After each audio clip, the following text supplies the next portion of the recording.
Antonio Brown's meltdown could cost him $1 million.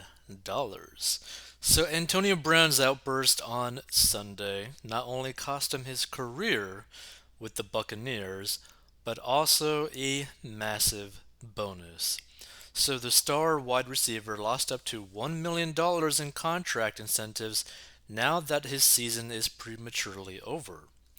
During Tampa Bay's win over the Jets, Brown refused to re enter the game after head coach Bruce Arians asked him to twice. He took off his jersey, shoulder pads, shirt, and gloves and threw them into the stands, then waved goodbye to the crowd. NFL Network reported on Monday morning that Brown had told coaches he was too hurt to re enter the game, though Arians previously told Fox Sports that was not the case. So he is no longer a Buck, Arians said about Brown after Tampa Bay's 28-24 comeback victory. And here's the thing, I doubt that he was injured. I think he was probably just acting very entitled. Because here's the thing, if you've seen him act ever, if you ever seen him in his personality, he's a very entitled individual. So, according to Spot Track, Brown had three separate bonuses he could receive, each totaling $333,000. He needed 8 more receptions, 55 more receiving yards, and one more touchdown for his big payday. Brown had another game and a half. The Buccaneers play the Panthers in Week 18 to reach those marks, which he probably could have. To be fair, he probably could have.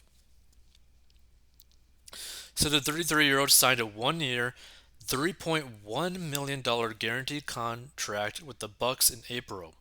The receiver only played 6 games this season after sitting out with numerous injuries and serving a 3-game suspension for using a fake vaccine card. So Antonio Brown needed blah blah blah blah. So Arians had defended Brown over the course of the season, but this is looking like it would be a clean split between Brown and the franchise. So it'd be pretty interesting to see what ends up happening. But here's the thing: Antonio Brown is a player that pretty much needs these big payouts. Because it wasn't too long ago that he was going to fight potentially like Logan Paul for a big payday because of how bad of a financial situation that he was in. And this is kind of like one of those like really good examples of the importance of managing your money at least somewhat decently, right?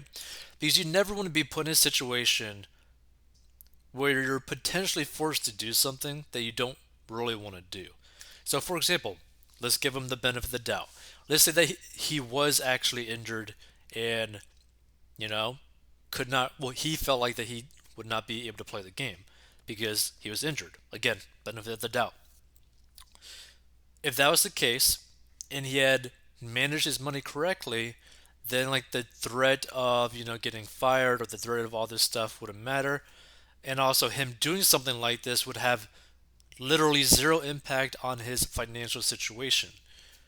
But that's not really the case. Like, he's in the type of situation where he's probably not really doing too well financially, which is sad. Because you don't want someone to be like a professional athlete and basically be in a situation where you might not be able to take care of yourself, your family. I'm pretty certain he has, I think he has child support payments, I believe. I don't know for sure, but I think he does. But still, it's like a lot of these pro athletes need to learn how to manage their money so that if something like this were to happen, yeah, it would be embarrassing. Yeah, it would kind of suck, but financially speaking, it won't matter. The problem is, this probably will matter to him, right? This will probably put him in like more of a desperate situation where maybe he'll have to do something stupid to make money, right?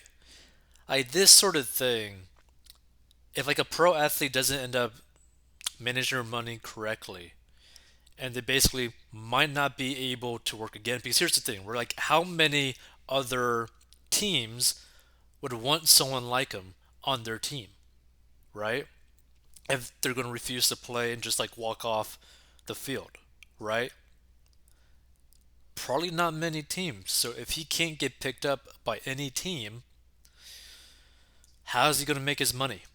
I believe he does have a social media following, so maybe he can milk that for some money, but there's like an extent to that, right? And if he's not really that personable, if people don't really like him, it'd be hard for him to make money from that, right? If nobody trusts him, it'd be hard for him to make money, right? If he's not smart enough, it'd be hard for him to make money, right? Now, here's the thing: you could be dumb and still make a lot of money. But the thing to really understand is that you never want to put yourself in a position where if something bad happens, like let's say in your job or something, that you are completely financially destroyed. And I got a feeling that he's going to be completely financially destroyed in this type of situation. And it would not be surprising if he ends up resorting to fight, like, let's say, like a TikToker, right? It would not be surprising to see him fight that failed YouTuber versus TikToker fight guy. The guy that has like the family, like films his family and all that kind of stuff. I forget what his name is, but basically, it would not be surprising to him to go down that route, fighting someone like him to try to make some money because both of those people are basically financially screwed, and so this could potentially make some money. But it just gets into like a really sad situation, right? Like for example, like do you want to be like working a job and then you end up getting so emotional that you react bad to your boss or something, so you end up basically getting fired, but you're living paycheck to paycheck, right? Like that's a very dire situation. But let's say something like that were to happen, but you had like a 6 month emergency fund. Okay, it sucked that happened. It might be hard to find another job, but you could still find another job, right? You're not hurting financially so bad that you're going to end up resorting to doing something super stupid to try to just make ends meet, right? And that's the thing that people always got to be wary of, right?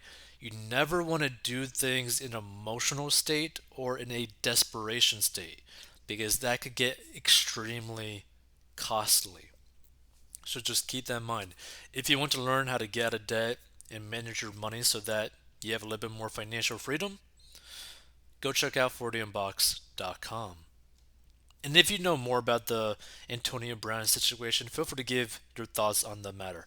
Because I'm not too familiar with Antonio Brown, but I'm pretty certain that he's doing really bad financially.